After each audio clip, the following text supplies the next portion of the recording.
네, 안녕하십니까. 처음 인사드립니다. 신민 강사라고 합니다. 이제부터 패스원에서 행정법을 맡게 됐고요.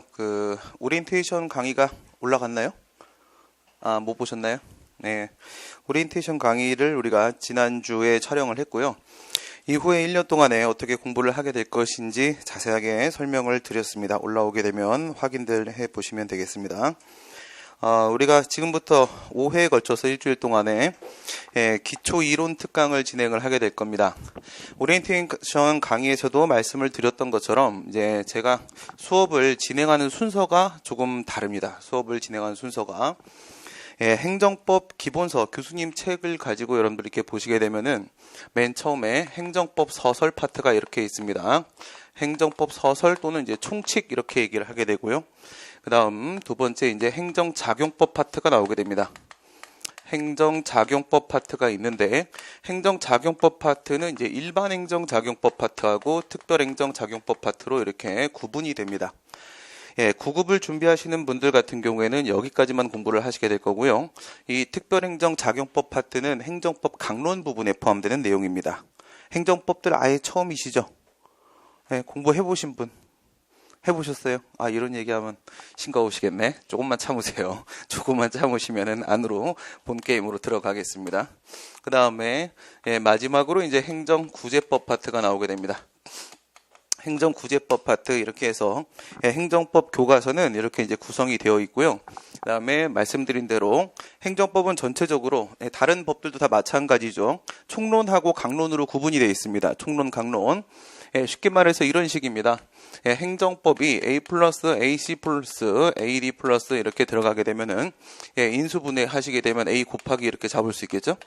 B 플러스 C 플러스 D 이렇게 들어가게 될 겁니다. 여기서 좌측에 있는 A 부분이죠. A 부분이 바로 총론입니다. 총론. 그래서 이제 공통적인 내용들이 이 이제 총론 부분에 포함이 되는 것이고요. 이 뒤쪽 부분이 바로 강론 부분에 해당을 하게 됩니다. 강론 부분에. 그래서 강론에 들어가시게 되면은 저기에 있는 이제 특별행정작용법 내용과 함께 행정조직법 내용이 들어갑니다. 엊그저께 시험 봤던 거 보니까 1문부터 시작해가지고 강론부터 막 치고 들어가던데, 그거는 7급이기 때문에 그랬었죠. 7급이기 때문에. 그래서 총론하고 강론이 이렇게 나눠지고 그 다음에 교과서는 이렇게 순서대로 이렇게 진행이 될 거예요. 이렇게 진행이 되는데 이 마지막에 있는 세 번째 행정구제법 이 부분에서 행정법이 이제 집대성이 될 겁니다. 여기서 행정법이 집대성이 되고 행정법을 공부하는 목표, 목적지가 바로 행정구제법 부분이 되는 겁니다.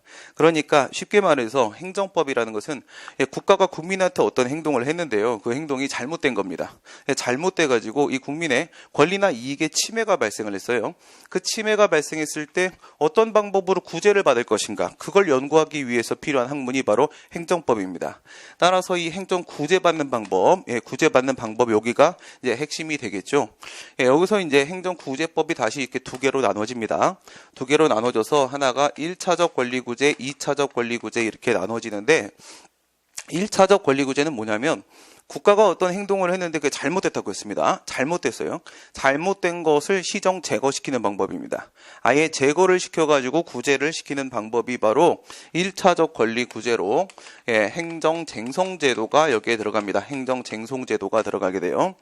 그 다음에 2차적 권리구제라고 하게 되면 이거는 그 잘못된 행위를 제거하는 거와는 크게 관련이 없습니다. 그대로 둬도 상관이 없습니다. 그대로 둔 상태에서 손해전보제도라고 합니다. 손해전보제도. 돈을 주는 방식입니다. 돈을 주는 방법으로 해결을 하는 걸 우리가 손해전보제도다 이렇게 얘기를 하게 되고요. 이게 이제 다시 두 개 이렇게 나눠지게 됩니다. 제 강의의 특징은 군더더기 없이 가는 것이 제 목표고 지금까지 그렇게 13년간 강의를 해왔습니다. 군더더기가 들어간다라고 하게 되면 여러분들 이해하기는 좀 편하신데 당장은 좀 편합니다. 당장은 편한데 너무 많은 이야기를 늘어나 버렸기 때문에 나중에 그것이 요약이 되기가 좀 힘듭니다. 철저하게 문제를 푸는 대로 집중을 하도록 하겠습니다. 그래서 취지 자체가 이론은 간명하게, 문제는 풍부하게, 이게 제 취지입니다. 언제나 이론은 간명하게 갑니다. 딱 필요한 것만, 여러분들이 어디를 어려워하시는지 필요한지는 정확히 제가 알고 있습니다. 그 부분을 집중적으로 말씀을 드리도록 할 거고, 문제를 통해서 여러분들의 실력을 올리는 방향으로 처리를 하도록 하겠습니다. 행정쟁송, 다툴 쟁자를 사용하고 있습니다. 다투는 건데요. 다툰다라고 했을 때 그 심판기관이, 간단하게는 심판기관이 행정부 안에 있으면 그런 걸 우리가 행정심판이다 이렇게 얘기를 합니다. 행정심판이다. 행정심판위원회라는 게 있습니다. 행정심판위원회라는 게 있는데 행정부 내에서 심판을 진행을 하면 행정심판이다라고 하게 되고, 그것이 아니라 행정부가 아니라 사법부면, 심판기관이 사법부에 있으면 법원 얘기하는 거죠. 법원이면은 그런 걸 우리가 행정소송이라고 이렇게 하게 됩니다. 그 다음에 돈을 주는 방법인데요. 돈을 주는 방법인데 우리가 사법관계에서, 민사관계에서도 마찬가지로 손해배상이라는 건 있지 않습니까? 그죠? 손해배상이라는 건 있는데 우리도 역시 있습니다. 우리도 손해배상, 국가가 국민한테 위법한 행위를 해가지고 어떤 손해를 발생시켰을 때는 그에 대한 배상 청구가 가능할 수 있습니다. 그런데 우리는 유독 이런 제도가 있습니다. 손실보상이라는 제도가 있습니다. 손실보상이라는 제도는 국가가 잘못한 게 없습니다. 법에 따라서 제대로 행동을 했습니다. 법에 써 있는 대로 행동을 한 건데, 그런데 돈을 주는 경우가 있습니다. 이거는 행정법 관계에서만 유독 인정되는 하나의 제도다 이렇게 보시면 되겠고요. 순서를 조금 바꾸게 된다라는 말씀이 바로 뭐냐면, 원래 같은 경우 대부분의 선생님들 같은 경우 이렇게 순서대로 이렇게 가십니다. 이렇게 순서대로 설명을 하신단 말이에요. 그런데 보시다시피 A, B, A, C, A, D라는 사건을 보시게 되면 여러분들이 이해하기가 어렵지 않습니다. 그래서 대학에서도 행정법을 공부하다가 잘 이해가 안 되고 어렵다라고 하게 되면은 바로 먼저 사건을 보라고 얘기해요. 사례집을 봐라 이렇게 얘기를 합니다. 사건을 보면 좀 피부에 와닿게 받아들일 수가 있겠죠. 근데 이 총론 부분을 밑도 끝도 없이 처음부터 이 추상적인 내용을 여러분들한테 막 던지기 시작을 해버리게 되면은 완전히 외계어가 돼버립니다. 무슨 말을 하고 있는지 알아들을 수가 없어요. 왜 저런 말을 하는지 여러분들한테 가만히 이렇게 책을 드리고 읽어보세요라고 하게 되면 책이 읽히겠습니까? 책이 읽히지 않습니다. 그렇죠? 어떤 목표가 있어야 돼요. 모든 건 게임입니다. 인생은, 수험은 다 게임입니다. 내가 시험을 봐서 합격을 하겠다, 몇 점을 받겠다라는 목표가 있기 때문에 책이 읽히는 것이지, 그렇지 않으면 공부하기가 힘들 겁니다. 마찬가지입니다. 어디서 다루는 내용인지도 알 수 없는 상태에서 이 추상적인 내용을 처음부터 여러분들한테 하나씩 전부 다 늘어나 버리게 되면은 흥미를 붙일 수가 없습니다. 해당 과목에 흥미를 붙이셔야지 점수가 나온다. 재밌으면 무조건 점수 나옵니다. 재밌으면. 근데 그 재미를 어디서 찾으셔야 되냐면 문제 푸는 데서 찾으셔야 돼요. 문제 푸는 데서. 뭐 예를 들어서 2015년도 내가 국가직 문제를 풀어보니까 한 개를 틀렸더라. 이게 왜 이럴까? 그 다음 또 한번 풀어보니까 요번엔 3개를 틀렸더라. 이게 직렬이 바뀌고 나니까 약간 좀 양태가 달라지기도 하네. 뭐 이런 것도 느끼면서 점수가 나와줘야 됩니다. 우리가 밤새면서 지치지 않고 게임을 할 수 있는 이유는 뭐예요? 계속 점수가 나오기 때문에 그런 거잖아요. 그렇죠? 그래서 이게 상당히 추상적이기 때문에 이것을 어디서 담는 것인지, 담는 그릇을 먼저 보여드릴 겁니다. 담는 그릇을 어디서 보게 되냐? 여기서 보게 된다는 겁니다. 여기서부터. 그래서 저는 강의를 구제법부터 시작을 하게 됩니다. 과연 가능하겠는가? 충분히 가능하고요. 이 방식을 쓰고 있는 선생님들이 노량진에도 몇 분 계십니다. 여러분들이 잘 알고 계신 분들입니다. 이 방식이 유효하기 때문에 이 방식을 쓰는 건데, 1차, 2차 구제 방법. 쟁송 먼저 들어가고 그 다음에 손해전보까지 가갖고 어떻게 국가하고 국민하고 치고받고 싸우고 있는가를 본 다음에 다시 앞으로 들어가게 되면은 여기서 여러분들이 상당히 흥미를 붙일 수 있어요. 여기서 이래서 뒤에서 저런 얘기를 하기 위해서 이 내용을 여기서 다루는 거구나 라는 걸 여러분들이 아실 수가 있을 겁니다. 그래서 여기서부터 시작이 되는 거고요. 여기서부터 시작이 되는 거고, 제 강의는 그렇습니다. 그래서 지금 기초이론 특강도 쟁송에 집중이 될 겁니다. 쟁송으로 집중이 돼도 여러분들 오늘 그리고 이번 주에 들어보시게 되면은 앞부분을 전혀 모르는 상태에서도 충분히 받아들일 수 있습니다. 물론 아주 깊게 들어가기는 힘들 거예요. 그래서 앞부분을 몰라도 뒤쪽이 충분히 가능하다는 거 여러분들이 직접 경험하실 수 있을 겁니다. 간단하게 좀 말씀을 드렸고요. 첫 번째 시간부터 한번 들어가 보도록 하겠습니다. 알기 쉬운 행정쟁송법 이렇게 되어 있는데 제가 좀 말이 빠르죠? 제가 좀 말이 좀 많이 빠르고요. 문제 풀이 들어가면 엄청나게 빨라집니다. 그래서 오리엔테이션에도 말씀드린 대로 제가 이제 한 달 전에 패스온에서 이제 강의를 좀 담당해달라라는 의뢰를 받고 나서 한 달 동안에 뭘 했냐면, 물론 이제 교재 작업이 들어가야 되겠죠. 그런데 교재 작업과 함께 병행을 하면서 저는 어디 가서 강의를 하든 간에 기본은 기출이라고 생각을 하는 사람입니다. 기출이 풀어지지 못하고는 그 공부를 했다고 말을 할 수가 없고요. 그 다음 강의를 어디다 맞춰야 될지도 기출을 봐야 알기 때문에 기출을 전부 다 모아봤어요. 문제만 딱 모으고 그 다음에 쭉 한번 처음부터 끝까지 풀어봤습니다. 아, 가능하다. 충분히 가능하다. 100점 받는 건 가능하다. 학생들이. 저 이제 스스로 확신을 좀 가졌고요. 딱 모으니까 900페이지가 좀 넘게 나옵니다. 900페이지가 조금 넘게 나오는데 문제만 모았을 때 어처구니 없죠. 여러분들이 그거를 다 풀 수 있으면 당연히 물론 이제 강론 빼면 한 700페이지 나오는데 다 풀 수 있으면 시험 보는데 전혀 어려움이 없겠죠. 그게 시간적으로 가능하냐? 가능합니다. 제가 다 계획 짜보니까 충분히 다 가능하고요. 오리엔테이션에서도 저는 무조건 정석 돌파 스타일이기 때문에 뭐 이렇게 유사 문제들이에요. 이렇게 위성이잖아요. 하나의 이제 리딩 케이스를 하나 갖다 놓고 나서 뭐 이렇게 유사 문제들이 이렇게 있습니다라고 얘기를 하고 이것만 설명을 하잖아. 이것만 설명을 풀어드리고 나서 그다음 이거는 뭐 같은 방식으로 푸시면 되죠.라고 하고 풀이를 해 보게 되면은 어떤 현상이 나타나냐면요. 들어오세요. 네. 아 저거 때문에요? 네, 커피 여기 두시고. 내 거 아니구나. 네, 그래서 이것만 풀어드리고 나서 이쪽을 스스로 해결을 하시도록 하게 되면은 못 푸세요. 알겠어요? 못 푸세요.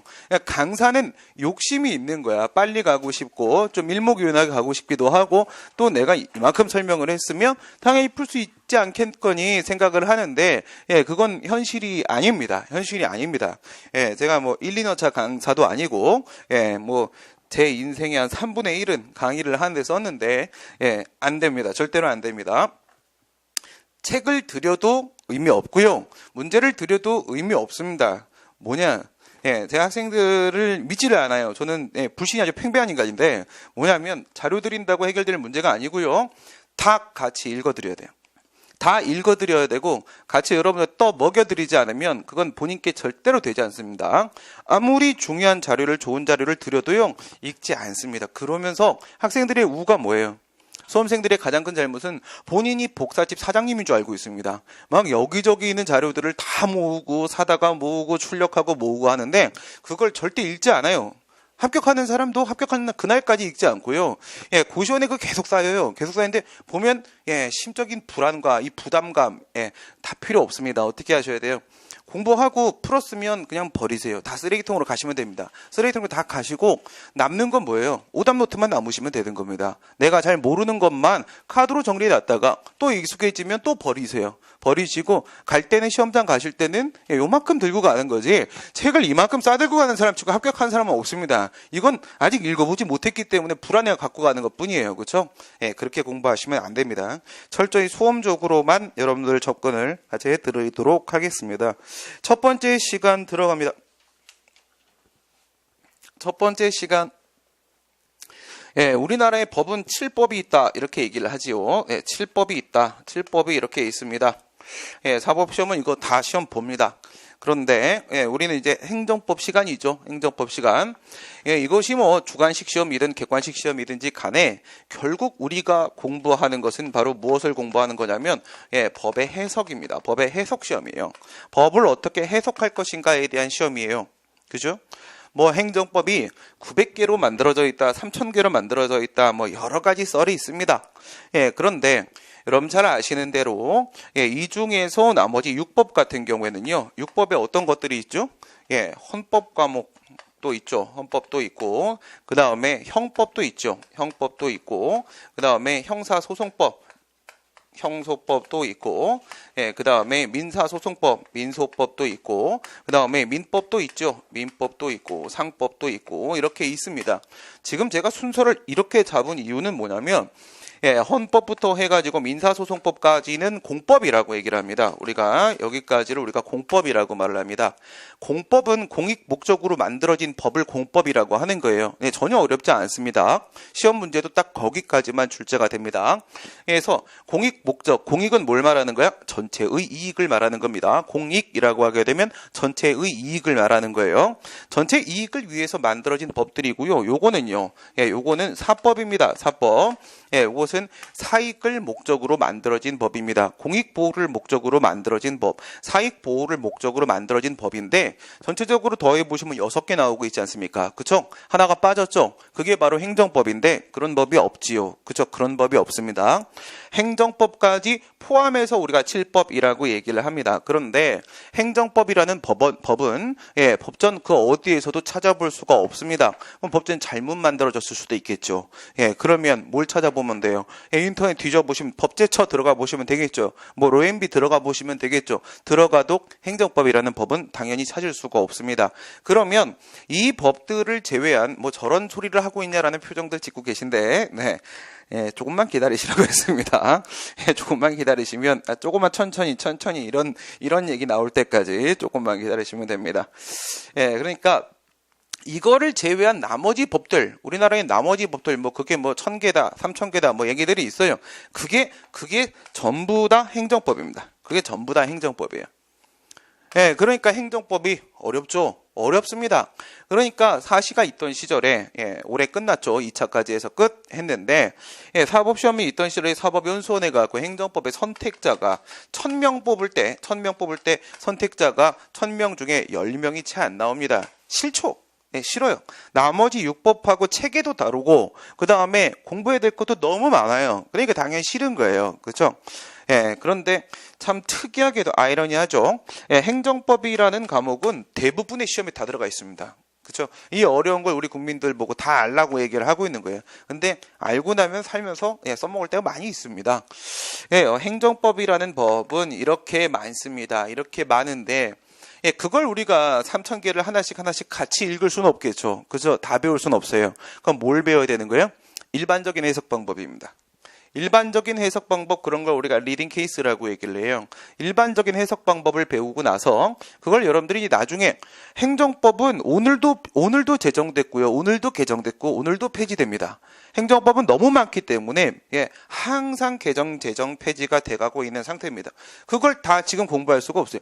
이런 거는요 공부할 수 있어요. 그렇죠? 10년에 한 번씩 개정된단 말이에요. 그렇죠? 그냥 외워버려도 상관이 없어요. 근데 이건 외울 문제가 아니라는 겁니다. 행정법은.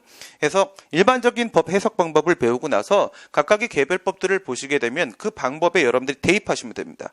대입해갖고 이렇게 해석이 되겠구나, 이렇게 해석이 되겠구나 도출하시면 되는 거고, 실제 여러분들이 공무원이 되셔서 하시는 일이 바로 그 일입니다. 그래서 행정법이 매우 중요한 과목이고요. 그리고 주변에 계신 수험생 동료분들 많이 계시지요. 당장 선택 과목을 포기하시라고 말씀을 해주시고요. 행정법으로 돌리라고 말씀을 하세요. 이거는 경찰 공무원 준비하는 친구들이 막 수학 이런 거 공부하고 합격해 들어간 다음에 임용된 후에 포기하고 나오는 일이 너무 많습니다. 그렇죠? 일반 공무원도 현재 마찬가지인 겁니다. 그러니까 일반 공무원 들어가서 행정법을 다시 공부하셔야 돼요. 하셔야 되는 거고, 경찰 공무원 들어가서 형사법을 당연히 공부해야 되는 겁니다. 공부 안 하고 자기 직무와 관련된 법인데 법을 집행하는 게 공무원의 역할인데 그 법을 배운 적이 없는 공무원이 어떻게 일을 하겠습니까? 그럼 들어가면 또 필수 코스란 말이에요. 언젠가 한번 해야 될 일인 건데요. 언젠가 해야 될 일을 뒤로 미룬다고 해서 될 건 아니라고 저는 생각을 하고요. 전부 행정법으로 필수 과목으로 만들어달라 이렇게 부탁을 좀 드리겠습니다.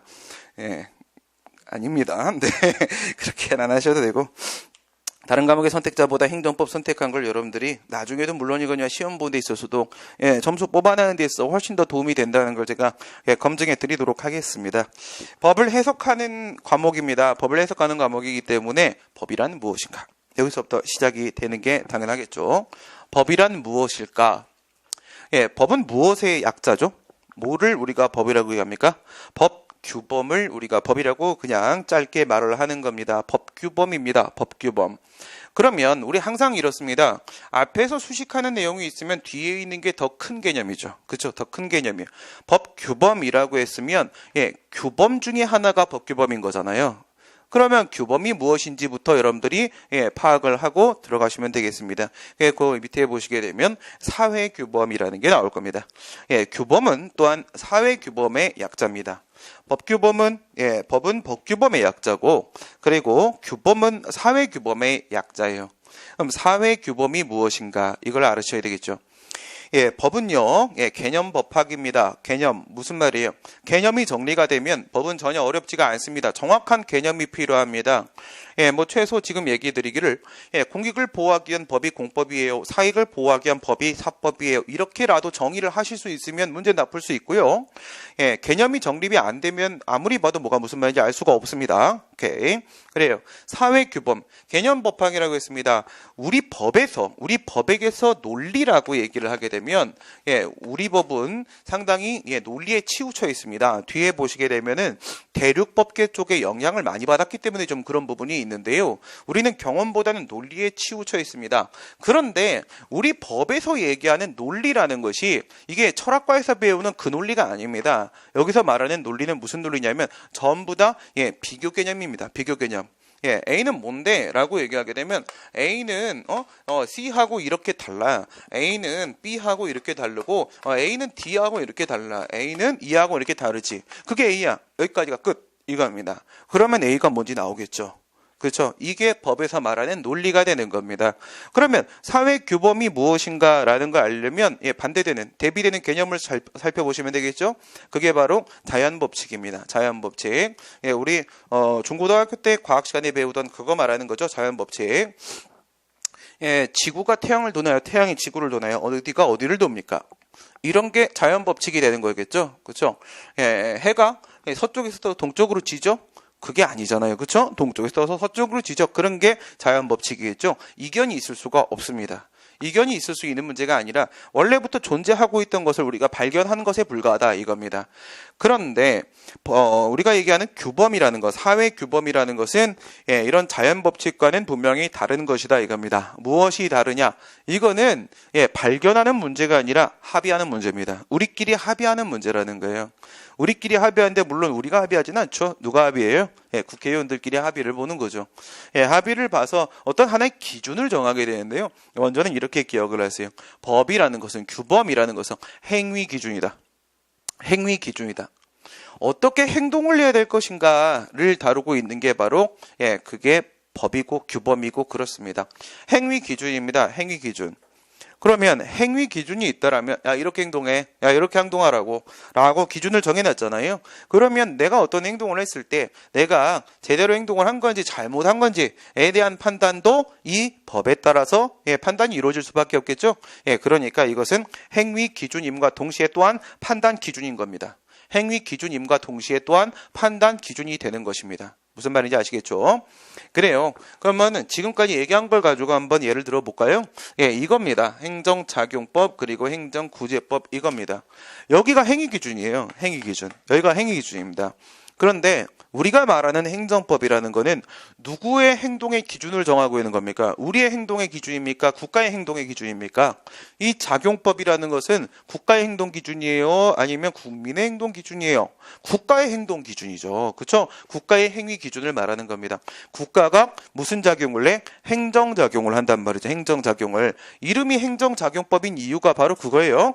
행정작용의 기준을 마련하고 있는 법. 그래서 행정작용법인 겁니다. 뭐라고요? 행정작용의 기준을 마련하고 있는 법. 그래서 행정작용법인 거예요. 그러면 누구의 행위 기준을 정하고 있는 거라고? 국가의 행위 기준을 정하고 있는 거란 말입니다. 그렇죠? 그렇습니다. 그 다음에 판단 기준이라고 했죠. 판단 기준. 그 판단 기준. 요 길로 특히 더 한번 가보시게 되면 행정쟁송 들어가 보죠. 그럼 내가 행정소송을 제기했어요. 무슨 소송이 있는지 아직은 잘 모르겠지만 저쪽에 잘못을 했다라는 판단이 들어서 내가 소송을 제기했습니다. 그럼 국가의 행위가 제대로 된 건지 아닌지에 대한 판단의 기준이 또한 우리 행정법이 되어주고 있는 것입니다. 다시 행위 기준이면서 그러면서 판단 기준이 되고 있는 것이 바로 그것이 규범이다. 그것이 사회 규범이다 이겁니다. 그런데 그러한 행위 기준에는 거기 보시다시피 여러 가지 내용들이 들어오고 있죠. 어떤 것들이 있어요? 주일날은 가서 예배를 드리는 것이 당연하겠죠. 예, 행정법은 처음부터 끝까지 성경 말씀에 발을 딛고 있습니다. 예, 말도 안 되는 소리죠. 네, 말도 안 되는 소리인데 제 수업을 듣다 보면은 다 그렇게 흘러가게 돼요. 예, 갑자기 중간에 전도가 되기도 하고 뭐 그렇습니다. 예, 아무 말도 안 했는데 그렇게 되는 거예요. 네, 그래서 뭐가요? 종교규범 얘기하는 거죠. 예, 주일날은 가서 예배를 드려야 되는 것이고, 예, 설날에는 추석에는 어르신들을 찾아뵙고 인사를 드리고 세배를 드리고 이렇게 해야 되는 겁니다. 예, 이런 걸 우리가 관습규범이라고 얘기하고 도덕규범이라고 얘기하고 뭐 그런 거 아니겠습니까? 예, 그런데 이런 식의 도덕규범이나 관습규범이나 아니면 종교규범이나 이런 거 말고 얘네들 세 명과 구별되는 하나의 규범이 있는데 그게 바로 법규범인 겁니다. 법규범. 그러면 법규범이란 무엇이냐라고 하니까 거기 뭐 이런 식으로 써 있을 겁니다. 강제력을 갖고 있는 사회규범을 우리가 법규범이라고 한다. 맨 밑에 있네요. 맨 밑에. 예, 다른 사회규범과 이런 식의 차이가 발생을 하게 된다. 강제력이 있다. 이렇게 돼 있어요. 강제력. 강제가 뭔지는 아시죠? 예, 말 안 들으면 혼내주는 거 말하는 거예요. 그렇죠? 그게 강제입니다. 그러면 말을 안 들으면 혼을 내준다고? 그 말은 상대방한테 어떻게 행동을 하라고 지금 구속력이 미치는 행동을 한 거예요. 무슨 말이 이렇게 비교하셔야 됩니다. 지금부터 항상 개념은 정확하게 개념이 틀리면 큰일 납니다. 강제력을 갖고 있다라고 했어요. 강제력을 가지고 있는 규범이라고 했는데 강제력이라는 것은 의무를 이행하지 않거나 위반했을 때입니다. 의무를 이행하지 않거나 위반했을 때 그런 걸 우리가 강제력을 동원한다라고 얘기하는데 그 의무를 부과하는 게 바로 구속력입니다. 의무를 부과하는 게 구속력이다 이거예요. 구속력을 미친다라는 얘기는 상대방한테 의무를 부과한다는 얘기입니다. 그러면 강제력이 있다는 말에는 무엇이 포함되는 거야? 구속력이 있다는 말이 포함되는 것이 맞겠죠? 그렇습니다. 구속력이 있다라는 게 전제가 되고 있습니다. 그래요. 강제력을 가지고 있는 규범을 우리가 법규범이라고 한다. 나머지 것들은 어떻습니까? 주일날 예배드리지 않았다라고 해서 혼나요? 그건 엄마한테 사실적으로 혼나는 거예요. 그렇죠? 이거는 어떤 다른 여러분들이 처벌을 받는다라거나 아니면 과태료를 부과받는다라거나 그런 건 아니라는 겁니다. 그래서 다른 규범 같은 경우에는 구속력이 없어요. 의무를 부과하는 게 아닙니다. 법적인 의무를 부과하는 게 아니고 그래서 강제력도 없습니다. 이렇게 우리가 한번 차이를 비교를 해봤습니다. 여기서 하나만 더 들어가 볼까요? 구속력, 어떤 의무를 부과한다고 했죠? 좋아요. 의무를 부과합니다. 의무의 내용에는 어떤 것과 어떤 것이 있을까요? 어떤 것과 행위 기준을 정한다고 했어요. 여기서부터 한번 출발시켜 볼까? 행위 기준을 정하는 것이다 라고 했습니다. 법규범은 규범의 일종으로서 행위 기준을 정하는 거라고 했죠. 그럼 여기서 행위에는 어떤 것이 있는지 생각을 해보세요. 어떤 행위가 있고 어떤 행위가 있겠습니까? 행위에는 작위 행위가 있고 그 다음에 부작위 행위가 있고 이렇게 나누어지겠죠. 작위라는 것은 뭐야? 무엇을 할 것. 부작위라는 것은요, 무엇을 하지 말 것, 이겁니다. 무엇을 할 것, 무엇을 하지 말 것, 이렇게, 작위와 부작위라는 게 있을 겁니다. 그런데, 기준이라고 했죠? 기준입니다. 그러면, 무엇을 할 수 있는 권리가 인정이 될 수도 있고요. 그리고 무엇을 해야 하는 의무가 부과될 수도 있는 겁니다. 그다음 부작위, 무엇을 하지 않을 수 있는 권리가 인정이 될 수도 있겠고요. 그리고 무엇을 하지 말아야 되는 의무가 부과될 수도 있을 겁니다. 오케이. 다시 정리합니다. 행위에는 무엇과 무엇이 있는 거라고요? 작위 행위와 부작위 행위가 존재하고 있는 것이다. 할 것, 말 것 얘기하는 건데 이 할 것, 말 것에서 할 수 있는 권리와 해야 하는 의무가 있는가 하면 하지 않을 수 있는 권리와 하지 말아야 되는 의무가 있을 수 있겠죠. 그래요. 행위 기준을 정한다라는 말은 바로 뭐냐면 권리와 그리고 의무를 규율하고 있다라는 뜻입니다. 권리와 의무를 규율하고 있는 것이 바로 그것이 법규범이다 이겁니다. 여기까지 따라오셨습니까? 어렵지 않지요. 어렵지 않습니다. 흐름을 끊기면 안 됩니다. 흐름을. 제가 수업을 하는 내용은 있잖아요. 제가 수업을 하는 내용은 수업이 끝난 다음에 반드시 혼자 속으로 웅얼웅얼 해보세요. 그대로 연결이 될 겁니다. 그대로 논리적으로 연결이 될 거예요. 그게 흐름이 끊기시면은 수업을 제대로 못 들은 거야. 그럼 어떻게 해야 돼요? 복습하셔야 되는 겁니다. 그게 되면은 복습할 필요 없으시는 거예요. 그런데 그 효과는 언제 나타나는 거라고 했어요? 끝나고 5분 안에 끝나는 겁니다. 끝나고 5분 안에 정리가 되는 거예요. 여러분들이 사람의 머릿속에 기억이라는 것 자체가 여러분들이 수업을 들으시고 나서 그리고 집에 가서 공부해야지 라고 생각하고 5시간 뒤에 공부를 했다. 그럼 머릿속에 약 20%도 안 남아 있습니다. 그러면 거의 새로 공부하는 겁니다. 그런데 설명을 듣고 나서 바로 남은 시간, 쉬는 시간 5분 동안에 속으로 한번 쭉 웅얼웅얼 해보잖아요. 그러면 다시 5시간 뒤에 보시면 약 80% 이상이 남아 있습니다. 머릿속에. 그러면 살짝 잊혀진 부분만 체크하면 복습은 끝나는 겁니다. 그럼 걸리는 시간은 채 30분이 걸리지 않아요. 그런데 아무것도 안 하고 그냥 집에 가서 복습을 한다. 5시간 뒤에 복습이 시작이 되었다. 그럼 여기서 3시간 이상이 걸릴 겁니다. 무슨 말인지 아시겠죠? 효율적으로 공부하시기 바랍니다. 쉬는 시간을 최대한 여러분들이 활용을 하셔야 돼요. 행위 기준을 정하는 거라고 했습니다. 행위 기준을 정한다는 말은 다시 돌려 말하게 되면 권리 의무를 정하는 것이다. 오케이. 그럼 법은요, 권리 의무를 정하는 법이다. 이렇게 권리 의무를 정하는 것이 바로 법이다. 이렇게 알 수 있겠죠? 그래요. 그러니까 이런 말이 나오는 겁니다. 그래서 여러분 법의 실체는 뭐예요? 법의 실체는 뭡니까? 법의 실체는 방금 제가 말씀을 드렸죠? 그래요. 법의 실체는 바로 권리 의무입니다. 법의 실체는 권리 의무가 되는 거예요. 행위 기준을 정하고 있기 때문에 권리 의무를 정하는 것이고 권리 의무를 정하고 있는 거니까 그것이 바로 법의 실체가 되는 거야. 법의 실체가. 그러면 이 권리 의무를 정하는 법을 우리가 뭐라고 부를까요? 이 권리 의무를 정하는 법은 실체를 정하는 법이기 때문에 실체법이 되는 겁니다. 실체를 정하는 법이기 때문에 실체법이 되는 거예요. 하나도 어렵지 않죠. 이게 바로 실체법이 되는 것이고, 그러면 여러분 행정소송법이나 행정심판법이나 뭐 이런 절차를 정하는 법들이 있어요. 그 절차를 정하는 법이 바로 절차법이 되는 겁니다. 절차법. 절차법은 법의 실체로서의 권리 의무를 담고 있는 법이 바로 절차법이 되는 겁니다. 무슨 말인지 아시겠죠? 이 권리 의무를 담아주는 그릇이야. 담아주는 그릇. 이거를 통해서 그 권리 의무를 실현시키는 거예요. 실현시키는 법. 그게 바로 절차법이 되는 겁니다. 절차법이. 이제부터 약간은 다르지만 하지만 거의 뭐 한 90% 비슷하게 왔다 갔다 호환해서 쓰는 용어가 있는데 여기 있는 게 바로 이게 작용법이에요. 작용법. 권리 의무라고 했는데 국가 쪽에도 권리가 있고 의무가 있겠죠. 그 다음에 국민 쪽에도 권리가 있고 의무가 있겠죠. 그래요. 저쪽에도 권리 의무가 있고 이쪽에도 권리 의무가 있습니다. 그래서 상호간의 권리 의무를 정하는 법이 바로 그 3000여 개 개별법, 900여 개 개별법 몇 개로 할까요? 그냥 여기 900이라고 내가 써놨으니까 900으로 해볼게요. 이제 900여 개 개별법은 뭐라고요? 국가하고 국민 사이에 있어서 권리 의무를 정하는 법인데 그 안에 뭐가 들어가 있냐면 말씀드린 대로 국가의 행동 기준으로서의 프로그램이 들어가 있습니다. 국가는 자기 마음대로 움직이는 게 아닙니다. 이미 정해진 레일대로만 움직이게 되어 있습니다. 그래서 국가의 작용의 기준이 되는 법이라고 해서 작용법이라고 한다고 했죠. 이 안에 국가와 국민 사이의 권리 의무에 대한 내용을 담고 있어요. 담고 있어서 실체법과 작용법, 작용법과 실체법은 서로 왔다 갔다 합니다. 왔다 갔다 해요. 엄밀하게는 여기서는 작용법이라고 말하는 게 더 정확한데도 그냥 실체법이라고 말할 때도 있어요.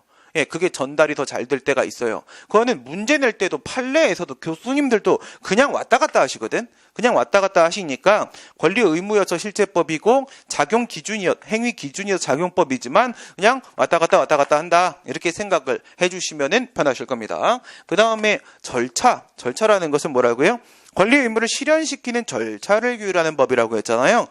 그 대표가 바로 소송과 심판이기 때문에 쟁송법이라고도 합니다. 절차법과 쟁송법은 또 왔다 갔다 이렇게 하게 돼요. 그래서 쟁송법 그러면 절차 얘기하는구나. 절차법 그러면 쟁송 얘기하겠구나. 웬만하면은 이렇게 여러분들이 기억을 해주시면 좋겠습니다. 그 다음 넘어가 보도록 하겠습니다. 로마서 2번으로 갈게요. 그래, 법이 무엇인지에 대해서는 우리가 간단히 한번 짚어봤습니다. 그런데 그 그림 보시면은 정확하게 나와 있죠. 정확하게 법은 도대체 어떻게 생긴 거야? 법을 잡아보자. 뭐 이런 제정신 아니고, 그죠? 예. 아이고, 어떻게 잡니? 하하. 법은 그게 손으로 잡거나 만질 수 있는 게 아니야. 네.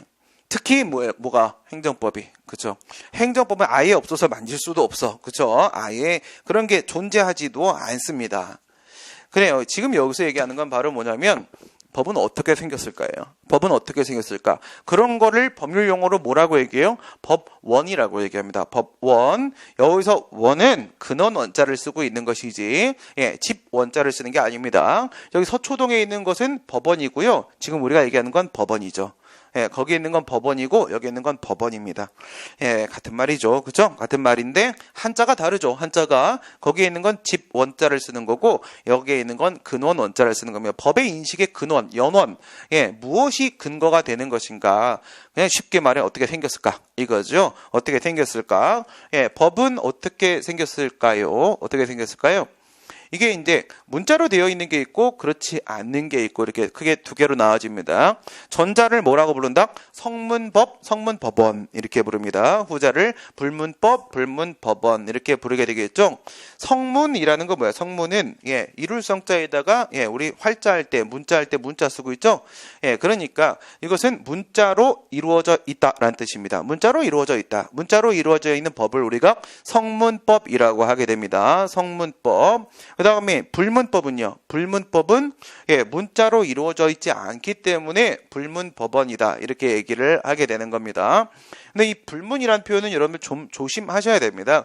실제로 행정법 문제를 풀다 보면은 불문에 붙였다, 불문 경고를 하였다, 뭐 이런 말들이 간혹 나옵니다. 그때의 불문은 문자로 되어 있지 않다가 아니라 거기서는 물어볼 문자입니다. 물어볼 문자. 너의 잘못을 더 이상 묻지 않겠다라고 해서 불문이 되는 것이고 여기에서는 문자로 되어 있지 않다라고 해서 불문이 되는 겁니다.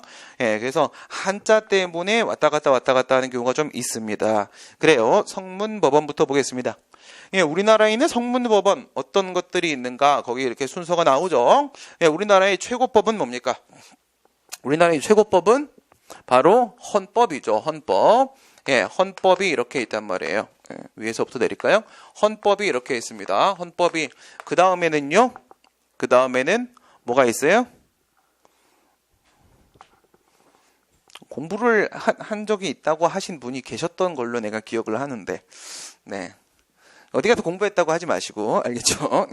공부를 했다라고 얘기했을 때는, 문제를 받아두는 순간 5초 안에 답이 나올 수 있으면 공부를 한 거고요. 6초 걸리면, 공부는 해본 적이 없는 거예요. 알겠죠? 항상 결과로 얘기하는 겁니다. 수험은 철저히 결과로 얘기를 하는 거지, 과정이 중요했다. 그런 거 필요 없습니다. 과정은 하나도 중요하지 않습니다. 결과만 잘 나오면 됩니다. 그러면요. 헌법 다음에는 뭐가 있는 거예요? 법률이라는 게 있는 거죠. 법률. 형식적 의미의 법률. 누가 만드는 거? 국회가 만드는 걸 말하는 겁니다. 그 다음에 뭐가 있어요? 그 다음에 뭐가 있다고? 명령. 그래요. 명령이라는 얘기 나왔어요. 명령이라는 얘기 나왔고, 규칙? 규칙이라는 얘기 나왔어요. 명령과 규칙의 차이는? 명령, 대의적 구속력? 얼추 비슷하게 가다가 정확하지는 않아요. 왜냐하면 이 규칙에도 이거는 지방자치단체장이 만드는 규칙을 말하는 건지 교육감이 만드는 규칙을 말하는 것인지 그렇지 않으면 대외적 구속력이 없는 명령으로서의 규칙을 말하고 있는 것인지 아니면 법으로서의 성격을 가지고 있는 규칙을 말하고 있는 것인지 다 어디서 말하는 건지에 따라 다 다릅니다. 알겠어요? 그래요. 헌법 107조에 있는 규칙은 법으로서의 성격, 대외적 구속력을 갖고 있는 친구만 규칙이라고 말해요. 오히려 또 거기서는 거꾸로 얘기하거든요. 알겠죠? 그래요. 하나씩 세분화시켜 보도록 할게요. 세분화시키게 되면은 국가도, 행정부도 법을 만들죠. 그렇죠? 법을 만들게 되는데 대통령이 만드는 법을 뭐라고 부릅니까? 그런 걸 우리가 대통령령이라고 얘기를 하죠. 대통령령. 대통령령이 있다면 당연히 그 밑에는 뭐가 있겠어요? 대통령 바로 밑에 있는 사람은 총리, 그쵸? 국무총리, 총리령이 있겠죠. 그럼 총리 밑에는 누가 있어요? 장관이 있어요? 그럼 장관이 만드는 건 뭐예요? 부령, 부령이라는 게 있어요. 그래요. 그럼 부령 밑에는 뭐가 있어요? 부령 밑에는 지방자치단체가 만드는 법을 뭐라고 불러나요? 지방자치단체가 만드는 법. 그런 걸 조례라고 불러요? 네, 나 혼자 할게. 이래갖고 진도도 못 나가. 자치법규라고 그래요. 자치법규. 알겠어요? 그것도 뭐니까? 법규는 법규예요. 아까 얘기한 대로 법규범, 그걸 법이라고 말하고 또 그걸 법규라고도 얘기하는 조금씩 한 글자씩 말하는 게 귀찮아가지고 이러는 거예요. 그냥 별거 없어요. 의미 없습니다. 뜻 없습니다. 알겠어요? 법규범 그러면 좀 있어 보이긴 한데 좀 길잖아요. 그냥 법규 이렇게 얘기를 해요. 법규. 그런데 법규 그것도 기니까 좀 싫어. 그래서 그냥 법 이렇게 얘기를 하는 거예요. 법. 예, 그래요. 그러면 지방자치단체도 법을 만들어요. 법을 만드는데 그런 걸 우리가 자치법규라고 그래요. 자치법규라고 만드는데 거기서 자치법규 만드는 친구가 두 명이 있죠. 하나는 의결기관이 있고 집행기관이 있고 그래요. 예, 의결기관이 바로 지방의회입니다. 여기 바로 옆에 뭐 있어요? 예, 동작구의회 있죠. 동작구의회. 예, 걔네들이 만드는 걸 뭐라 불러요? 조례라고 부르죠. 그죠? 그럼 여기 바로 옆에는 뭐가 있어요? 동작구청이 있죠. 구청. 네. 이게 왜 모여있대, 여기? 네. 그래갖고, 예, 여기 모여있어요. 모여있는데, 예, 건물이 별로 안 좋아 보여서, 예, 저는 여기 처음 와서 아주 충격을 많이 받았어요. 예. 아주 좋은 동네다. 이렇게 생각을 했습니다. 예, 그래서 구청장이 만드는 걸 뭐라 불러요? 규칙이라고 부르죠. 규칙. 그런데 지방자치단체도 예? 상급, 하급 이렇게 나눠지지 않습니까? 그렇죠? 예, 서울특별시나 아니면 예, 뭐 인천광역시나 이런 걸 뭐라 불러요? 광역지자체라고 하죠. 광역지자체. 그다음에 동작구 관악구 이런 걸 뭐라 불러요? 기초지자체라고 하죠. 그래요. 그러면 예, 나누면 4개 나오겠네요. 뭐가 나올까? 그다음에는 광역조례입니다. 광역조례. 조례하고 규칙하고 비교하면 뭐가 위인가요? 조례하고 규칙하고 비교하면 조례가 위에요? 조례가 위에요? 그냥 여기다가 갖다 대입시켜봐요. 예, 이게 지자체로 돌리면 규칙이죠. 집행기관, 대통령, 그죠? 여기에는 집행기관, 지자체장이 있으면 저기에는 국가 쪽에는 집행기관, 대통령이 있는 거잖아. 그죠? 그러면 걔가 만든 게 대통령령이야. 그 다음에 여기에 지방의회가 있으면 저쪽에는 국회가 있는 거잖아. 그죠? 국회가 만든 게 법률이야. 그러면 예, 얘보다 위죠. 그러면 지방의회가 만드는 건 조례야. 그 다음에 지자체장이 만드는 건 규칙이야. 뭐가 위에요? 조례가 위죠. 그죠? 당연히 조례가 위입니다. 조례가 위고 예, 조례에 위반되는 규칙은 그 자체로 무효예요. 알겠죠? 예, 그래서 조례가 위야. 그 다음에 광역하고 기초하고는 뭐가 위에요? 광역하고 기초하고는 예, 광역이 위죠. 그래요. 광역이 위야. 그럼 여기서 질문. 예, 광역규칙과 광역지방자치단체의 규칙하고 그 다음에 기초지방자치단체의 조례, 기초조례하고 비교하면 뭐가 위에요? 기초조례, 광역규칙 2개 비교하면 무엇이 위다? 아, 웃지마. 정들어. 정들어. 안 돼요. 1년 동안 정들면 안 돼. 서로 정들면 양쪽 다 망해요. 알겠죠? 양쪽 다. 왜? 정들면 어떻게 돼? 밥 같이 먹게 되지. 차 마시고 되지. 밥 2번 먹으면 술 1번 먹어야 되잖아. 또 술 먹게 되지. 그러면 또 형 동생 하게 되고, 그럼 친구 되고, 막 엉망진창 돼. 이러면 안 되는 거예요. 알겠죠? 그런 건 다 언제 하는 거예요? 그런 건 합격하고. 그렇잖아요. 그때 가서 정드는 거지. 지금 정들면 안 돼요. 예. 네, 지금 방금 경험하고 와서 그래요. 토요일날 저쪽에 합격생들 쭉 모아놓고 술을 한잔 했거든요. 아, 이제는 뭐 다 위아래 없이 다 형동생이 돼버려가지고 자기들끼리 네, 집에를 안 보내주더라고요. 네, 이 자리에 내가 오는 게 아니었군. 네, 그래서 자기들 모임한다고 불러가지고 간 건데 그때 많이 느꼈어요. 이들과 수험 기간 동안에 이렇게 친분을 쌓지 않았던 것을 정말 나의 현명한 선택이었다. 웃지 마세요. 금방 드는 스타일. 네, 그래서 안 돼. 뭐라고요? 기초조례하고 광역규칙하고 뭐가 위에요? 그러니까 이렇게 생각해봐. 이렇게 뭐라고 생각하냐면 싸움 진짜 못하는 남자 한 명 있죠. 최홍만. 그 다음에 싸움 진짜 잘하는 사람 한 명 있어요. 카오클라이라고. 대충 있어요. 막 날라다니고 막 무릎으로 막 천장 찍는 그런 애가 있어. 근데 걔는 키가 저만해요. 예, 걔는 키가 저만해요. 예, 최홍만은요, 키가 엄청 크잖아요. 그렇죠? 최홍만은 그 체급에서 싸움을 제일 못해요. 세계적으로. 예, 그리고 얘는 그 체급 싸움을 제일 잘해요. 둘이 싸우면 누가 이겨? 지난번에 한 판 했어요. 예, 누가 이겼을까? 최홍만이 이겨요. 당연히. 최홍만이 이겨요. 체급은 어쩔 수가 없어. 그러면 광역규칙하고 기초조례하고 싸우면 누가 이겨? 그 광역 규칙이 인단 말을 한 거잖아. 그치? 체급이 달라요. 체급이. 그래. 그러면 광역 조례 다음에 누가 들어가는 거야? 광역 규칙이 들어가는 거야. 광역 규칙이 들어가고 그 다음에 이제 기초 가는 거죠. 그렇죠? 그 다음에 기초 조례가 들어간다고. 기초 조례. 그 다음에 이제 기초 규칙 이렇게 들어갑니다. 이게 바로 뭐예요? 이게 성문법원이에요. 성문법원. 어렵지 않죠? 네. 상식적인 순서입니다. 네, 상식적인 순서예요. 헌법, 그 다음은 법률, 그 다음은 대통령령, 그 다음 총리령. 보지 말고, 이거 하지 마. 예. 그 다음 뭐야? 예? 불령, 그 다음은 광역, 조례, 그 다음 광역 규칙, 그 다음 기초 조례, 그 다음 기초 규칙. 이 상식적인 측면이기 때문에 얘기를 하는 거예요. 내가 지금 강론의 지방자치법을 강의하려고 지금 얘기하는 게 아닙니다. 예, 당연히 우리 총론에서도 이런 문제들이 출제가 됩니다. 오케이. 예, 안 보고 떠올리는 연습을 하셔야 돼요. 뭐 다른 얘기지만 뭐 그 기억법 이런 거 강의하시는 분들 보신 적 있어요? 요즘에 뭐 유튜브 이런 데 있으니까 뭐 그런 데 나오기도 하겠네요. 예, 저는 그런 거 잘 이용을 안 해가지고. 예. 그 기억법 이런 거 강의하시는 분들 보면 상당히 재미있는 현상을 발견을 하게 됩니다. 제가 중학교 때 우연히 친구 손에 끌려가고 한번 들어갔다가 돈을 내버리고 말았어요. 저 사람이 이상한 기술을 갖고 있어서 그걸 한번 갖고 싶었어요. 갖고 싶어서 그때 당시 금액으로 7만 원인가 냈으니까 지금으로 치면 70만 원 정도 되는 겁니다. 엄청 비싼 돈이었어요. 그걸 내고 나서 딱 요만한 강의실이었어요. 이렇게 조그만 강의실이었어요. 여기 한 10명 이렇게 앉아있었어요. 애들이 앉아있었는데 그 기억법 강사가 그런 얘기를 하더라고요. 지금부터 당신들이 떠오르는 모든 단어를 얘기해보래요. 그러나 100개를 1번부터 쭉 순서대로 100개를 쭉 써요. 쭉 쓰고 나서는 되게 빠른 속도로 얘기했어요. 얘기했는데 막 썼어. 쓰고 나서 이 사람이 다 썼잖아요. 그리고 이제 다시 저희를 딱 바라보고 딱 뒤를 돌았어요. 지금부터 합니다. 그러더니 1번부터 100번까지 순서대로 쭉 외우는 거예요. 거꾸로 해볼까요? 하더니 100번부터 99, 98 쭉 다 외우는 거예요.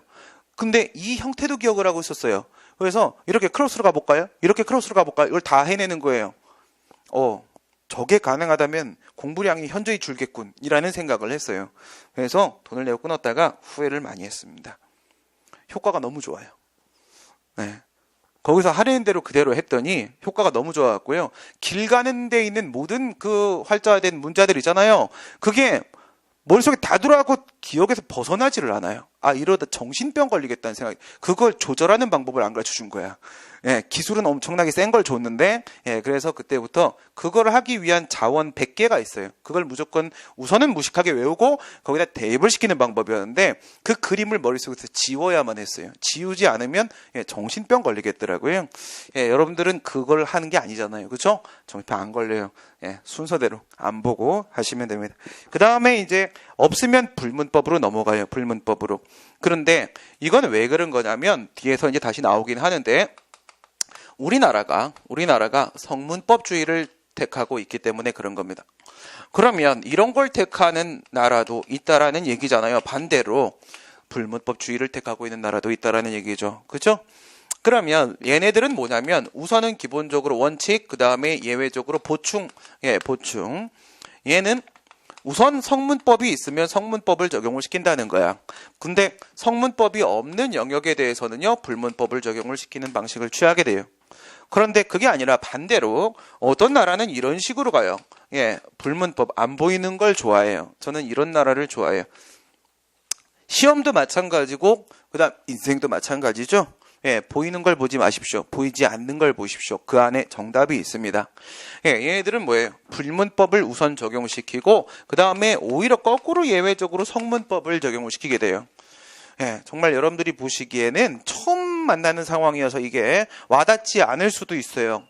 그런데 우리가 독일에서 행정법 체계를 많이 가지고 왔는데 걔네하고도 거꾸로 도는 게 되게 많아요. 거꾸로 도는 게. 우리는 원칙이 이거고 예외가 저건데 쟤네는 원칙이 저거고 예외가 이거고 막 이러면은 어떻게 돼야 돼요? 그러면 우리나라 지도, 한반도 지도를 이렇게 거꾸로 돌려놓고 풀어야 되는. 제 후배들 중에서 수능에 뭐 그런 거 나온 애들이 있어요. 이렇게 뭐 이렇게 한반도 지도를 이렇게 거꾸로 놓고 풀라고 한 거야. 그걸 문제라고 장난을 치고 있는 거예요. 처음 보면 깜짝 놀래요. 이게 어느 나라 지도인지 알 수가 없어요. 근데 실수로 이렇게 하면 돼. 실수로 이렇게 보통 사람이 문제를 풀 때 이렇게 놓고 푸는 애들 있잖아요. 옆으로 놓고 이렇게 푸는 애들. 저도 이렇게 옆에 놓고 이렇게 풀면은 이렇게 실수로 이렇게 돌리면은 우리는 지도가 나와요. 네. 그래서 그런 경우에 있어서는 뭐예요? 경험해보지 않은 부분은 잘 와닿지 않아요. 이건 잘 와닿지 않을 수 있어요. 근데 위에가 바로 뭐냐면 대륙법계입니다. 이게 대륙법계, 이게 바로 영미법계예요. 영국하고 미국하고. 대륙은 프랑스, 독일 말하는 거죠. 예, 독일이나 프랑스와 같은 대륙법계에는 이게 원칙이 되고, 얘네 같은 경우에는 불문법이 원칙이 되고 이렇게 되어 있습니다. 지금 우리가 얘기한 게 바로 이거예요. 우리는 이 부분에 있어서만큼은 대륙법계 계통을 따를 거가 있기 때문에 성문법주의를 채택하고 있기 때문에 먼저 뭘 본 거예요? 여기에 있는 성문법원을 먼저 본 겁니다. 성문법원을. 헌법, 법률, 대통령, 총리령, 부령, 그리고 광역조례, 광역규칙, 기초조례, 기초규칙 이렇게 들어간 거는 먼저 성문법원부터 본 거예요. 법원부터. 그런데 만약 이게 없으면 어떡할 거예요? 없으면 불문법을 적용을 시키게 되겠죠. 없으면 불문법. 없으면이라는 것을 여러분들이 주의하셔야 돼요. 없으면. 왜 그런 거냐면, 여러분 이제 우리가 법원에다가 소송을 제기를 하게 되면은 법원에서 어떤 작용을 하게 됩니까? 재판작용이라는 걸 하게 되죠. 재판작용이라는 걸 하게 되는데, 재판은 뭘 말하는 거야? 법을 적용시키는 행위를 우리가 재판작용이라고 하게 됩니다. 법 적용 행위를 우리가 재판작용이라고 해요. 그런데 아무리 이거를 우리가 많이 만든다고 하더라도 우리 일상생활에서 발생할 수 있는 모든 사건을 성문화시켜서 법전에 담는다는 것은 불가능할 겁니다. 그것을 전부 다 일일이 예측해갖고 하나씩 다 기술하는 건 불가능할 거란 말이에요. 법을 적용시키는 게 재판작용인데 말이에요.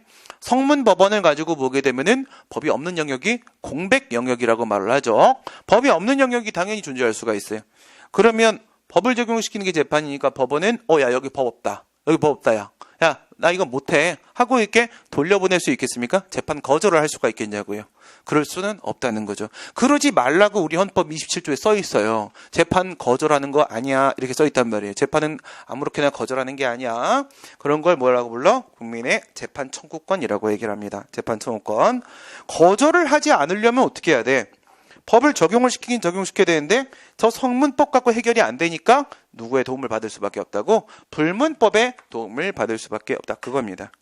그러면 여기서 불문법으로 우리가 다루게 되는 내용은 세 가지가 있지요. 첫 번째 뭐가 있어요? 관습법이라는 게 있고요. 그 다음에 판례법이라는 게 있고요. 그 다음에 조리법이라는 게 있어요. 조리법. 개념 정확히 잡고 들어가셔야 됩니다. 개념 정확히 잡으셔야 돼요. 이건 뭐 합격하고 나서도 관습법 이러면은 뭐 민법부터 정석으로 처음부터 공부한 사람이 아니면은 근데 이제 대부분 공무원 시험 보시는 분들 중에서 민법을 공부하고 들어온 사람이 몇 명이나 있겠어. 그치? 과목이니까 행정법 하는 거지 누가 이거 하려고 하겠습니까? 그치? 그러니까 시험 끝나고 합격하고도 막 저런 거 싫어해. 어려운 게 아니란 말이에요. 어려운 게 아닙니다. 관습법이라는 건 뭐라고 돼 있어요? 관행이 반복됐다라고 돼 있지. 그죠? 관행이 반복이 됐는데, 관습법 개념 요소, 이렇게 얘기를 하면은 두 가지를 얘기를 해요. 반복된 관행이 있어야 되고, 그것이 법이다. 라는, 법적 확신이 있어야 돼요. 국민들에 의해서 그것은 법이다라는 법적 확신을 얻어야 됩니다. 국민들에게. 그게 바로 관습법이란 말이에요. 관습법. 그런데 저 관습법이라는 거 요즘에는 잘 뭐 인정도 안 해요. 그렇죠? 그래서 저 관습법이라는 거 근데 저 법적 확신이 있는지 없는지는 관행이 반복되는지는 어렵지 않죠? 파악하는 데 있어서. 계속 그렇게 살아왔다 우리가 50년간 살아왔다 하면 되는 건데 법적 확신을 갖고 있는 건지 아닌지 그러니까 관습법까지 된 건지 사실인 관습에 머무르고 있는 것인지 단순 관행인 것인지 법으로서의 힘을 갖고 있는 관행인 것인지 그건 누가 결정하냐면 법원이 결정을 내리는 거예요. 법원이 여기에는 법적 확신이 동반돼 있다 그렇지 않다 법원의 판단을 우리가 의존할 수밖에 없습니다. 그런데 이거는 뭐 문제로 안 나온단 말이에요. 문제로 나오질 않으니까 뭐 큰 의미를 부여할 게 없어. 그 다음에 판례법. 얘는 어때요? 판례법이라는 것은 뭘 말하는 거예요? 이건 선례구속, 자기구속 얘기하는 거예요. 선례구속. 우리 행정법의 일반 원칙이라는 게 나중에 배우게 되는데 그건 여기에 포함되어 있는 거거든. 조리법에.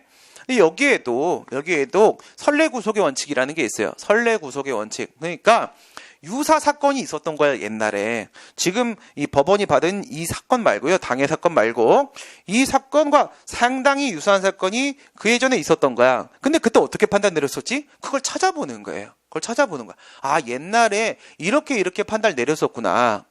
그러면 지금도 그와 같은 방법으로 판단을 내려줘야 될 거 아니겠습니까? 그러지 않으면 법적 안정성이 깨질 거 아니야. 옛날엔 저렇게 하고 지금은 왜 이렇게 해요? 이래버릴 거 아니겠습니까? 그러니까 과거 유사 사건을 찾아. 그리고 그것대로 판단을 내려요. 그러면 과거 유사 사건에 대한 그 판결이 지금 무엇으로 작용하고 있는 거야? 법으로 작용하고 있는 거잖아요, 지금. 그렇죠? 그에 따라서 판단을 내려지고 있으니까. 그런 걸 판례법이라고 그래요, 판례법. 실질적으로는 우리나라도 판례법이 뭐 사실상 작용한다라고 봐야 되겠지만은, 공식적으로는 이것을 인정하지 않아요. 그래서 절대 시험에 안 나온단 말이에요. 판례는 법이 아니에요, 우리나라에서는. 판례는 법이 아니란 말이죠. 그래서 여기로 들어가. 그냥 요것만 문제가 나와. 요것만 계속 문제가 나오는데, 여러분, 민법에도 일반 원칙이라는 게 있어요. 그러니까 모든 법에 적용되는 일반 원칙이라는 게 있거든요. 모든 법에 적용되는 일반 원칙이라는 게 있는데, 뭐 오늘도 뭐 그런 얘기 하지 않습니까? 뉴스에 보게 되면 뭐 기아차, 과거에 이제 통상 임금에 대한 판결이 나왔는데 그걸 적용을 시켜서 돈을 더 줘야 된다. 아니다. 그렇게 할 문제는 아닌 것이다. 막 이러는데 기아차 이쪽에서 뭘 주장하냐? 신의 성실 원칙에 반한다. 막 이런 얘기를 합니다. 신의 성실 원칙이라거나 권리 남용이라거나 이런 것들은 모든 법에 적용되는 일반 원칙이에요. 그런데 이런 게 있다. 그 일반 원칙 중에서 행정법에 적용되는 일반 원칙이 있어요. 일반 원칙 중에서. 그런 걸 뭐라 불러요? 일반 원칙 중에서 행정법에 적용되는 일반 원칙이야. 그런 거를 방금 다 얘기했잖아. 행정법의 일반 원칙이라 불러요. 그쵸? 하나도 어렵지 않잖아. 일반 원칙이 있는데 그중에 행정법에 적용되는 원칙이야. 그래서 행정법의 일반 원칙인데요. 행정법에서 말하는 조리법이 바로 그거예요. 조리법이. 그러면 조리가 뭐야? 여기서부터 이제 여러분들이 되게 싫어지기 시작하는 거예요. 그렇죠? 조리가 뭐야? 집에서 보던 엄마 쓰는 그 조리? 그건 아닌 것 같아. 그 조리는 아닌 것 같아. 이 조리는 과연 뭘까? 하면은 뭐 거기 써 있는 대로 저는 뭐 사물의 본질적 법칙 이런 정의를 되게 좋아하는데 뭐 다 달라 정의가. 그 상식을 가진 사람이 가지고 있는 일반적인 판단의 기준 뭐 이렇게 얘기를 할 수도 있고 뭐 그렇단 말이야. 도대체 정체가 뭘까요? 정체가 뭘까? 그것도 한자를 보면 쉬워진다니까? 한자를 보면은. 그래서 이게 사실 우리말이 아니라 다 한자어기 때문에 이러고 있는 것밖에 없어요. 제가 가끔 중간중간 이렇게 건방지게 다리를 올려놓을 거예요. 좀 양해를 바랍니다. 허리 환자여서, 여기서는 지금 제가 아직, 만나뵌 지 처음이어서, 얼마 안 됐잖아. 그쵸? 그래서 여기선 지금 이러고 있지 않아요. 신림동에선 강의할 때 여기 바 의자 갖다 놓고 앉아서 수업해요. 처음부터 끝까지. 일어나지도 않아. 아주 건방지게. 여기서는 뭐 될 수 있는 데까지는 서 있어 보도록 하겠습니다. 가끔 이렇게 다리를 잠깐 올려놓으면은 제가 지금 상당히 고통스러워하고 있고 그러면 이제 쉬는 시간이 얼마 남지 않았군. 뭐 이렇게 생각하시면은 맞아요. 그러면 한 5분 뒤에 쉬게 돼 있어요. 양해를 좀 바라고요. 조리 그러면 거기 뭐라고 돼 있어요? 조리. 조자가 무슨 조자예요? 조자가. 알고 있기로는 이게 가지조자로 알고 있을 겁니다. 가지조자로. 나뭇가지 할 때 가지조자로 알고 있을 텐데, 이거 통할 통자하고 같이 써요. 통할 통자. 통. 그러니까 뒤에는 뭐가 있어요? 리. 사물의 이치리자가 있잖아요. 그렇죠? 이치로 통하는 법이란 뜻이에요. 이치로 통한다. 그러니까 우리가, 그것이 이치에 맞지, 임마. 이렇게 얘기할 때 그 이치에 그대로예요. 그게 조리법이에요. 알겠죠? 이치로 통하는 내용의 규범을 우리가 조리법이라고 하는 겁니다. 어렵지 않죠? 그러니까 우리가 뭐 신뢰보호 원칙이랑, 신뢰는 보호해야 되는 거잖아요. 그렇죠? 자기 구속의 원칙이라거나 뭐 평등 원칙, 잡으라면 안 되는 거잖아요. 그렇죠? 그냥 그런 내용들이 들어가는 거예요. 그런 내용들이. 그래서 우리가 알고 있는 일반적인 이치입니다. 이치. 그러면 이게 왜 필요한 거야? 이 조리라는 게. 성문 법원 가지고 다 해결이 안 된단 말이죠. 해결이 다 안 돼. 그래 불문법한 도움을 청했어. 도움을 청했더니 우리는 판례도 법이 아니야. 판례도 법이 아닌데, 근데 관습법은 몇 개 되지도 않아. 이래 버리고 나니까 그럼 결국 있으나 마나한 애들이잖아. 그럼 성문법에 근거가 없으면은 재판을 할 수가 없는 상태가 됐죠. 재판 거절이 된다고 안 된다고. 거절하면 안 된다고. 거절하면 안 되니까 마지막 보루가 하나 있어줘야 되는데 이게 그냥 사물의 이치인 거예요. 사물의 이치. 이치로 통하는 규범, 사물의 이치일 뿐인 겁니다. 그래서 우리가 생각하는 수준의 그 내용이 다 이 안에 포함이 되는 것 뿐이에요. 뭐 한다고요? 재판을 거절할 수가 없어서 마지막으로 남겨놓은 보루입니다. 그 보루가 바로 조리법이 되는 것이다 이겁니다. 그러니까 다리 올려놨으니까 이제 쉬는 시간을 갖는 게 맞겠지요. 네. 뒤에 시계로 우리 7분입니다. 20분에 다시 시작하도록 하겠습니다. 잠깐 쉬었다 가겠습니다.